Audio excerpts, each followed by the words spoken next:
Don't wanna see you knocking on my door with whiskey breath, 'cause I've been there before.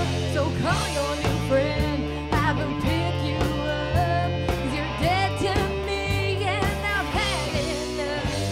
Now I'm standing on my own 2 feet. I can see how little you mean to me. Should've left me a long time ago. Messed with the wrong heart, not even wanna know. Should've left me a long time ago. Now I can see how good life can be on my own.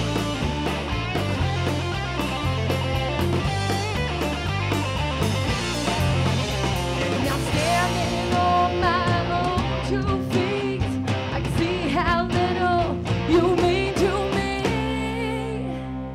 You should have left me a long time ago. Messed with the wrong heart, don't even wanna know. Should have left me a long time ago.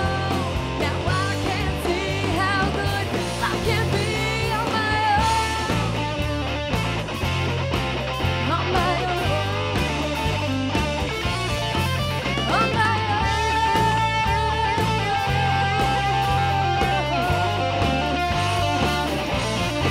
on my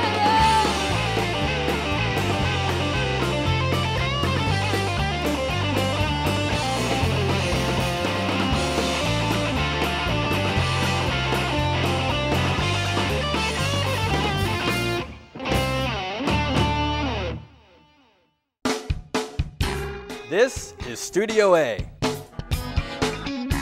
From 9-Ball, Andrew Hoover and Lisa Talley.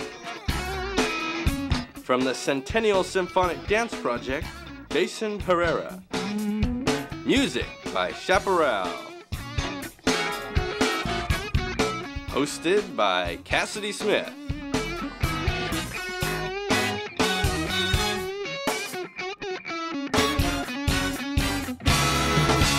Hello and welcome to Studio A, coming to you from Fresno State. I'm your host, Cassidy Smith. Tonight I'll be talking to some of Fresno State's student filmmakers, and we'll be getting a sneak peek at what they've been working on for the last 4 months. Right now I'm here with producer Andrew Hoover and director Lisa Talley from the short film 9-Ball. Welcome guys, thanks for coming on the show. Thanks for having us. So I want to know a little bit about how the concept was created for 9-Ball. Tell me a little bit about that. I wrote it, I started putting the concept together probably 2 or 3 years ago. I was taking a pool class, a billiards class, and I just got totally hooked on 9-Ball and the way it's played. And just one day I thought it'd be a really interesting way to tell a story around a game of 9-Ball. It's so dynamic and there's so many things you can do with visually, and just, you know, all the objects on the table moving around just kind of create their own story that you can just work off of. It's a real great jumping start. And so I just kind of built on that, and then finally we got to this class 119, and which has, you know, provided me with a crew to do this big project that I've been wanting to do for years. Great, and so Lisa, why don't you tell me a little bit about the premise of 9-Ball? What is the plot? Basically, it's a mob boss who hired a bunch of goons to do a heist, and it goes horribly wrong, and so she needs to clean up the mess, and so she hires a hitman.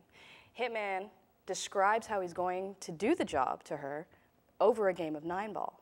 And so each numbered ball on the table corresponds to a goon, and so every time he sinks a ball, one of them dies. Very interesting premise. So how was it? Was it difficult to go about casting the film? How did you go about casting?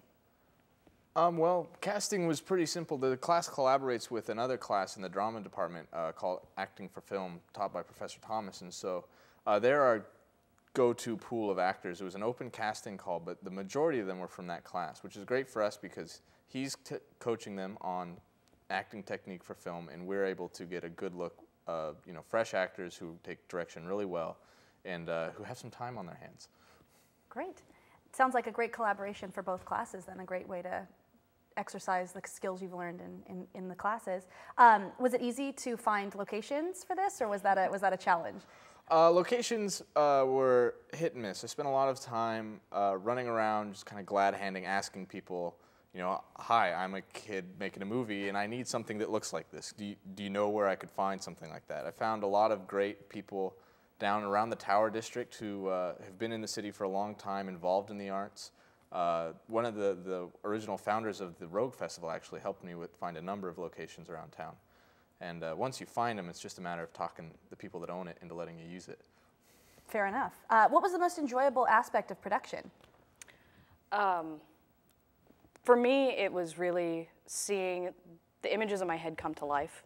And I was able to make that happen simply because of how great the crew was. Being able to work with such a talented crew. I feel like everybody on the crew was extremely talented, super helpful, and just awesome personalities all around that made the experience quite entertaining. Wonderful. And Andrew, your favorite part? Oh, I would say probably the same, seeing the project come to life. It's been living in my head for so long, and you know, it's nerve-wracking to hand off the script to somebody else to direct. One of the reasons I took the production job is because I wouldn't be able to, my schedule was so restrictive that I wouldn't be able to be on set and direct. And so just to have them call me at the end of a shoot and say it's done and have no idea what it looks like is nerve-wracking and exciting at the same time. So that's been a lot of fun. Great, great. And what would you say the most difficult part of production was? Scheduling. Yes, scheduling was difficult. We're all students and we all have a full load. A lot of us are working at the same time. And some of the actors were involved in different projects, and so it was really difficult to get everybody in one spot all at the same time. And so that was hard. Wonderful. I think we actually have a clip, the trailer for 9 Ball, so I think we're going to go ahead and check that out. Cool.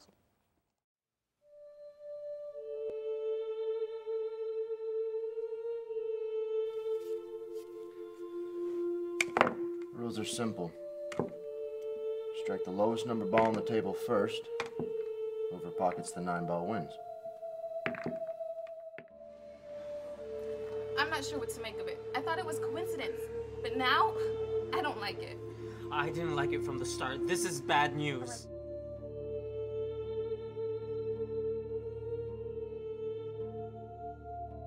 She's got a point. The boss picked each of us herself. I've been her driver for years. She wouldn't just clip us for one screw-up.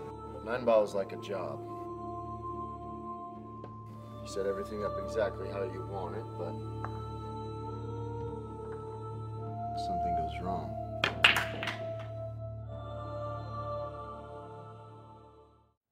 That was great. I really enjoyed it. I can't wait to see the full film. It just seems so exciting. So well done, well played. How big was the crew you were working with for this? Oh, my God. At any one time on set, we maybe had 5 or 6 people on set at one time, but all told, there have been easily 20 or more people involved in the project.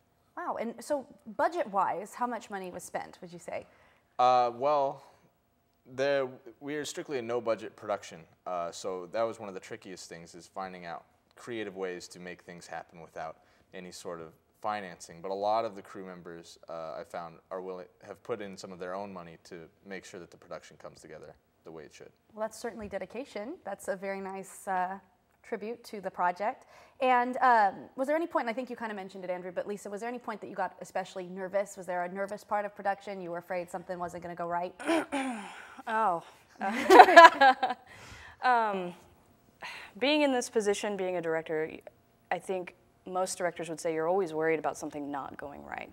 And Murphy's Law lives in every production. And one of the most nerve-wracking things was one of the first couple of times I walked on set, and it was the first time of really letting it sink in that this position was as big as it was, because everybody's looking at me going, okay, Miss Director, what are we doing? You know, and then just rolling with it and getting comfortable being in such a position to kind of get things going.